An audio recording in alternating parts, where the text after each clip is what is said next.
जी, जय श्री महाकाल। तो मैं आज आपके लिए लेके आया हूँ स्वप्न वार्ताली देवी की साधना। जैसे कि आपको पता ही होगा कि गुप्त नवरात्रे अब आने वाले हैं। इसी 26 तारीख से गुप्त नवरात्रे चालू हैं। तो उसमें आप के सिद्धि साधना कर सको। और सबसे बढ़िया साधना यही लगी मेरे को कि जी यूट्यूब पे देनी चाहिए ज़रूर। क्योंकि ये स्वप्न वार्ताली देवी ना उन सभी मेरे भाइयों के लिए सहायक है जो कि साधनाओं में मतलब और कठिन से कठिन साधनाएँ नहीं कर सकते, या फिर किसी की आप बूझा निकालना चाहते हो, या फिर किसी के बारे में जानना चाहते हो, या किसी जैसे सट्टे का अंक हो गया, किसी के छुपे हुए धन के बारे में जानना चाहते हो, या अन्य कोई भी कुछ भी पूछना चाहते हो, तो वो ये साधना आपको बताएगी। परंतु आप सट्टे और इन वगैरह का अंक पूछोगे तो आपको ये 2 से 3 बार ही बताएगी, उससे ज़्यादा नहीं बताएगी। और गलत चीज़ें आपको पूछनी नहीं है, सही चीज़ों का ही ये उत्तर देती है। तो ये एक माता है स्वप्न वार्ताली, जिनको कहा जाता है। ये माँ दुर्गा का ही रूप है। और इनकी साधना कई जगहों पे अलग अलग विधि विधानों से की जाती है, जो कि हमारे गुरु द्वारा तो बताई गई है, जो कि वो एक अलग है उनका नियम। तो ये हमारे गुरु द्वारा बताई गई ये ऐसे करी जाती है कि जी आपको एक लाल रंग का आसन ले लेना है और पटरे पे ना एक कपड़ा बिछा लेना है। फिर उस पे माता का चित्र रखना है, माँ दुर्गा का। फिर उसके बाद आपको करना ये है कि फिर उसके बाद आपको भी एक लाल रंग का आसन ले लेना है। फिर आपको करना ये है कि वो फोटो के जस्ट सामने ही आपको दीपक जलाना है। दीपक आपको घी का जलाना है, घी बढ़िया वाला, घी अच्छा वाला रखना है इसमें।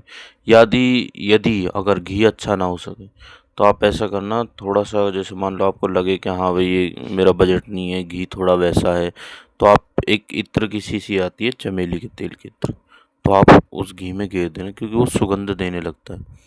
कोई भी घी हो आप उसमें गेर देना, वो चल जाएगा, वो सुगंध देने लग जाता है। फिर उसके बाद आपको करना है, घी के दीपक के नीचे अष्टदल कमल बनाना है चावल से। साबुत अक्षत आते हैं उनसे, उन्हीं को चावल बोलते हैं, उन्हीं को अक्षत बोलते हैं। साबुत अक्षत आते हैं उनसे अष्टदल कमल बनाना है। फिर उसके बाद उसके ऊपर दीपक को रखना है। पहले दिन तो आपको दीपक चौमुखा जलाना है। ये साधना आप 21 दिन, 41 दिन अथवा 11 दिन भी कर सकते हैं। ये आपके सामर्थ्य के अनुसार है। जैसा गुड़ गिरोगे वैसा मीठा आएगा। क्योंकि आपको भी पता है, हम जितना जाप करेंगे, जितना अपने देवता को या भगवान को किसी को भी भजेंगे, तो उतनी ही हमारी शक्ति बढ़ेगी। अगर लोहार भी या कोई भी अन्य, या कैसे भी मान लो हम किसी चाकू में भी धार लगवाने जाते हैं ना, अगर उसमें वो धार कम लगा दें तो वो चाकू आगे चल के घोटा ही हो जाता है। इसी प्रकार शक्तियों का खेल है। यदि हम इनकी पूर्णतः साधना करेंगे, वैसे इनकी साधना जो मैं आपको बता दूं स्वप्न वार्ताली देवी जी की, इनकी 41 दिनों की साधना है मैक्सिमम। पर बहुत से लोग करते हैं 31 दिनों में भी, बहुत से। तो आप भी कर सकते हैं, ऐसी कोई बात नहीं है। आपको अगर जानना हो तो ये सपने में सारी चीज़ों का ज्ञान बता देती हैं। तो फिर आपको अष्टदल कमल बना के अपने आसन पर ही बैठ जाना है।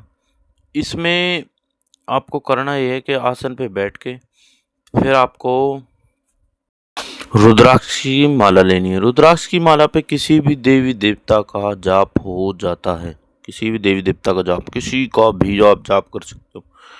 तो फिर आपको करना है कि माँ की 5 मिठाइयाँ लेनी है। एक पुष्प लेना है गुलाब का। चाहे आप गुलाब का पुष्प पहले दिन भी ले सकते हो, चाहे आप भोग पहले दिन भी लगा सकते हो, या फिर आप भोग रेगुलर भी लगा सकते हो, अपने सामर्थ्य अनुसार, जितना आपका सामर्थ्य हो। अगर आपका सामर्थ्य एक मिश्री का है तो आप एक मिश्री ही चढ़ाइए। तो मैं यही कहूँगा कि माँ को 5 मिठाई का भोग जो अवश्य लगे। क्योंकि आपको करना ये है कि देखो, माँ भाव की भूखी है, परंतु माँ के साथ जो शक्तियाँ चलती है वो भाव नहीं देखती। आपको करना ये है कि वो माला ले लेनी है, और फिर उसके बाद जो प्रसाद आपको, जो आप चढ़ाओगे, शाम को आपने जाप कर लिया, सुबह वो प्रसाद वहीं पे रहने दो सुबह तक। फिर सुबह जब आप अपने काम धंधे की तरफ जाएं या फिर कोई भी कार्य आप करने जाएं, तो उस मिठाई को साथ लेके और किसी निर्जन स्थान पे या फिर पेड़ में या फिर कहीं जल में प्रवाह कर दें। फिर उसके बाद आपको जो जाप करना है माता का इस प्रकार है। श्री ओम नमो आदेश गुरु का ओम ओम सपन वार्ताली माता सरभंग की चेली 84 योगिनी 52 भैरव का नाम ले सपन में आए 7 समुद्र पार कराई चारों युगों की खबर लाए मोखरा पानी की खुशबू हाजिर हो जाए जो लिखे मन की बात वचन देकर पूरी करे बात दुहाई गुरु गोरखनाथ। म- माता का जाप करने के बाद आपको करना यह है कि आपको माँ दुर्गा के मंदिर अवश्य जाना है। आपको जब भी टाइम मिले सुबह शाम दोपहर आपको जब भी टाइम मिले माँ दुर्गा के मंदिर जाना है। और मंगलवार के दिन ये साधना मंगलवार के दिन ही शुरू होती है। मंगलवार के दिन तो आपको ज़रूर ही जाना है। फिर उसके बाद आपको मंगलवार वाले दिन जाके माँ को श्रृंगार अर्पण करना है, माँ को नारियल की भेंट अवश्य चढ़ानी। और एक चीज़ मैं बताना भूल गया यहाँ पे, नारियल की भेंट अवश्य आप रखें हर साधना में। मेरे द्वारा बताई गई हर साधना में आप नारियल की भेंट अवश्य रखें, क्योंकि मान लो कल को कोई शक्ति आपका हित करने आएगी तो वो भेंट मांगती है, तो भेंट नारियल की भेंट चढ़ जाती है, क्योंकि दानू भगत ने भी दी थी। तो नारियल की भेंट पे ही सारे काम हो जाते हैं। तो नारियल अवश्य रखें और नारियल का ही आप उपयोग करें भेंट द्वारा में। तो आशा करता हूँ मेरे द्वारा दी गई जानकारी से आप संतुष्ट होंगे। जय माता दी, जय श्री महाकाल।